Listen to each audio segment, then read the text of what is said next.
জুমার টাইম একদম কাছাকাছি, কয়েকটা কথা বলে আমি আমার বক্তব্য শেষ করছি। আজকে মূল আকর্ষণ হচ্ছে আমাদের মাননীয় প্রধান অতিথি, ওনার বক্তব্য আমরা শুনব।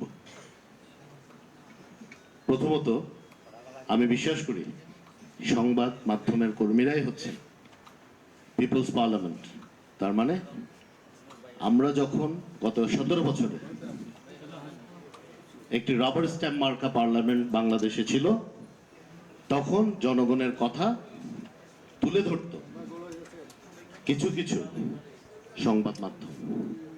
আমি কিছু কিছু শব্দটা বলেছি, ইচ্ছা করেই বলেছি, মনের ভুলে বলি। এখন সংসদ হচ্ছে জনগণের প্রত্যক্ষ ভোটে নির্বাচিত সংসদ সদস্যদের দ্বারা গঠিত। এখানে যারা কথা বলছেন এটা জনগণের পক্ষে, এলাকার পক্ষে মহান জাতীয় সংসদে তাদের বক্তব্য তুলে ধরছে, এবং একই সাথে সরকারের বিভিন্ন কাজে যৌক্তিক সমালোচনাও আসছে। কোথায় আসছে? পার্টির অভ্যন্তরীণ ফোরামেও আসছে, সংসদেও আসছে, এবং আজকে আমরা যেটা দেখলাম এই ধরনের উন্মুক্ত আলোচনায় সভায়ও কিন্তু সমালোচনা করছে, এবং সমালোচনা শুনে আমরা কার্যকর পদক্ষেপ নেওয়ার যেখানে যৌক্তিক সেখানে আমরা চেষ্টা করছি। আবাসনের কথা এসেছে। এই চট্টগ্রামে আমাদের আদর্শিক নেতা, বাংলাদেশ জাতীয়তাবাদী দলের প্রতিষ্ঠাতা, মহান স্বাধীনতার ঘোষক, শহীদ রাষ্ট্রপতি জিয়া রহমান সাহেবী এই আবাসনের ব্যবস্থা করেছেন। পরবর্তীতে দেশনেত্রী বেগম খালেদা জিয়া উনিও আবাসনের ব্যবস্থা করেছেন। কিন্তু সেই আবাসনের আজকে কি অবস্থা? এই আবাসনের অবস্থাটা কি? এই অবস্থাটা কারা করেছে? আমাদের বা সরকারের যেমন দায়িত্ব আছে, আমি বিশ্বাস করি যেহেতু আমরা এবং সংবাদ মাধ্যমের যারা আমাদের বন্ধুরা আছেন, আমরা একজন একজনের পরিপূরক, আমি এটাই মনে করতে চাই। কারণ দেশ একলা পরিচালনা করা যায় না। দেশ পরিচালনা করতে হলে সকলের সহযোগিতা প্রয়োজন, সকলের সমর্থন প্রয়োজন, এবং সকলের যৌক্তিক সমালোচনা প্রয়োজন। কারণ সেখান থেকে যদি কোনো কাজে আমাদের ভুল হয় সেটা আমরা শুধরাতে পারবো। কিন্তু যখন এই যে আমি কিছুক্ষণ আগে বলেছি কিছু কিছু সংবাদ মাধ্যম, যখন সংবাদ মাধ্যম অন্যায়ভাবে পক্ষপাত দুষ্ট আচরণ করে, তখন আজকে যে আমার কয়েকজন আগে বক্তা যিনি বলে গেছেন, হয়তো ওনার দৃষ্টিতে সরকার কিছুটা পক্ষপাত দুষ্ট আচরণ করছে, উনি রুষ্ট হয়েছেন, মনে কষ্ট পেয়েছেন। একই বিষয়ে কিন্তু জনগণের মনেও এই কষ্টটা হয়। এরপরও আমি আহ্বান জানাতে চাই, বিশেষ করে চট্টগ্রামে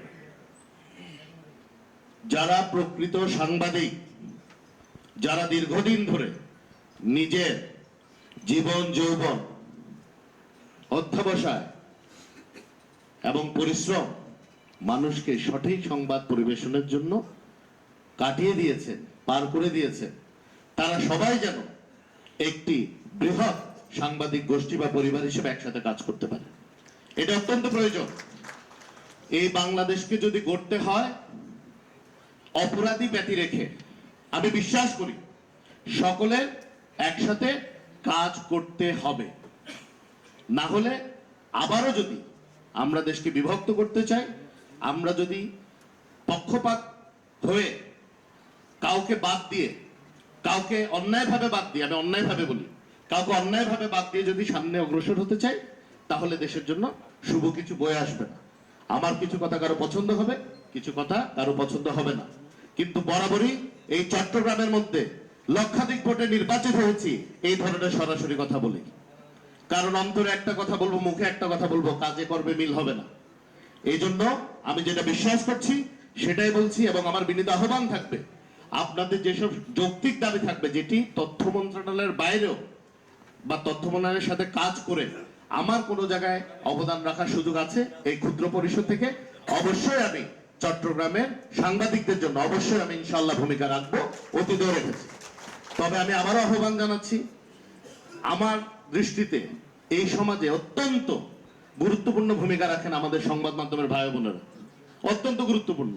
সমাজের শত অসঙ্গতি, যত ধরনের অবিচার বা দুর্নীতি হচ্ছে, সেটা কিন্তু তাদের লেখনের মাধ্যমে ফুটে ওঠে। এবং আমি ব্যক্তিগতভাবে অনেক উপকৃত হয়েছি। অনেক সংবাদ মাধ্যমের কর্মী আমার নির্বাচনী এলাকা হাটাজারি বাইজিদের অনেক কিছু আমার কাছে ওনারা পাঠান, নিউজগুলো পাঠান, এবং তার আলোকেই আমি অনেকগুলো ব্যবস্থা নিয়েছি, যেটি শুধু এলাকার উপকার হয়নি, আমার ব্যক্তিগতভাবে আমার কর্মস্পৃহাকে আরো বাড়িয়েছে এবং মানুষের কাছেও আমার এই পদক্ষেপগুলো গ্রহণযোগ্যতা পেয়েছে। এই জন্য আপনাদের সকলকে ধন্যবাদ জানাই।